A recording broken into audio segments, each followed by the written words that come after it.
বর্ষাকাল তো পড়েই গিয়েছে, আর এদিকে বাজারে তো টাটকা টাটকা ইলিশ উঠে গিয়েছে। তো বড় এসেছে, বললো তাহলে ইলিশ মাছই আনা যাক। আর এদিকে দেখো ইলিশ মাছে কিন্তু বেশ বড় সাইজের ডিম হয়েছে। তো আজ আমি বানাচ্ছি ইলিশ সর্ষে পোস্ত দিয়ে। তো আমি তোমাদের সাথে আজকে আমার স্কিন কেয়ার সম্পর্কে কিছু কথা শেয়ার করব। আজ আমি তোমাদের সাথে শেয়ার করব হচ্ছে আমার ডেইলি স্কিন কেয়ার রুটিন। তো আমি সেভাবে স্কিন কেয়ার করি না বললেই চলে, শুধুমাত্র ফেস ওয়াশটাই ইউজ করতাম। কিছুদিন আগে আমার এই সাইড বরাবর প্রচুর র্যাশেস হয়ে গিয়েছিল, তার সঙ্গে তো ডেড স্কিন ছিলই। তো আমার এক ফ্রেন্ড আমায় সাজেস্ট করলো যে এই ফিলিগ্রেন্সের স্কিন ক্লিনজারটা ইউজ করতে। তো এটা ইউজ করার পর আমি জাস্ট এর প্রেমে পড়ে গিয়েছি। মানে তোমরা বুঝতেই পারছো যে আমার স্কিনটা কতটা গ্লো করছে।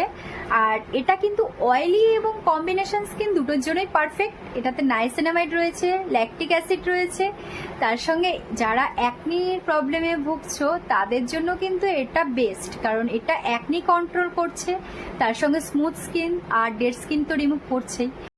তো এই ছিল আমার ডেইলি স্কিন কেয়ার রুটিনের একটা পার্ট বলতে পারো। তারপরেই ওয়াশিং মেশিনে কিছু জামা কাপড় দিয়েছি, রোদ ওঠাতে সেগুলোকে বাইরে মেলে দিচ্ছিলাম। বিকেল হতেই পাপানকে নিয়ে দুজনে মিলে হাঁটতে হাঁটতে চলে যাচ্ছিলাম কম্পিউটার ক্লাসে, কারণ আজকেও ওয়েদারটা বেশ ভালো ছিল, তাই ভাবলাম একটু হাঁটা যাক। আর এদিকে বৃষ্টি আগে হয়েছে, সেই কারণে মাঠে প্রচুর জল জমে গিয়েছে। তারপরে কম্পিউটার ক্লাস শেষ হতেই মন জিনিসে চলে এসেছি মেয়ের পছন্দের অরুণ আইসক্রিম আর তার সঙ্গে পেস্ট্রি নিয়ে বাড়ি।